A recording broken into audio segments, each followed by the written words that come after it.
So this week we're starting our look at Native American art and literature, specifically literature this week. And so I wanted to give you something of an overview of ideas to be thinking about and looking for in the literature and art that we examine in the next few weeks.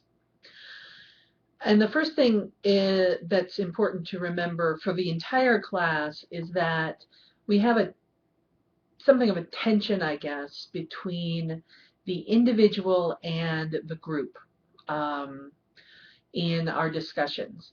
Art is usually presented in a Western context as being the product of an individual, an artist. We talk about Picasso's art or Bach's music, Quentin Tarantino's films. So the art is seen as a reflection of that person's individual perspective and talent, right? We think of genius as being an individual characteristic. It's something that people have, which allows them to achieve. But in this class, we're actually looking at art, specifically looking at art that references group identity, specifically ethnic identity. And so we have this tension between the idea of the artist as a unique individual with a unique individual perspective and viewpoint, and the artist as a representative of a larger experience, or their art as a representative of a larger experience.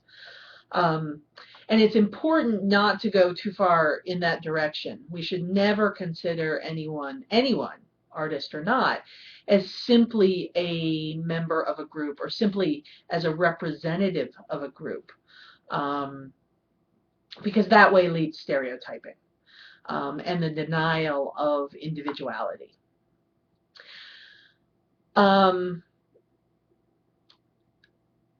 But we are looking at art that's informed by ethnic identity in this class. So we can talk about shared themes that are shared by different artists with different backgrounds and different points of view, but who comment on shared experiences, concepts, ideas that are common within the group that they belong.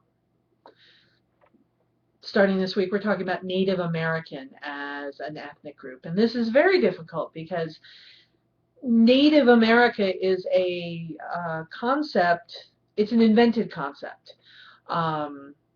Native America is made up of hundreds of different tribes that have different languages, religious traditions, histories, regions,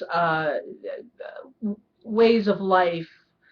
There's very little that connects them all, except for their interaction in opposition to, or in,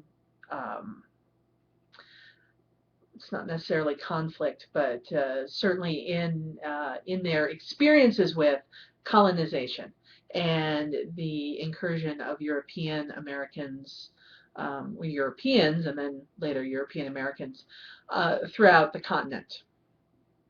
So the identity of Native American comes in large part from opposition and from these shared experiences of being colonized. And so those are some of the ideas, those are a lot of the ideas that we're going to see expressed in the art and literature in the next couple of weeks, including in the themes that are emphasized in the bubbles that surround me. And you should check each one of those out, click on them to get further information about each of the topics.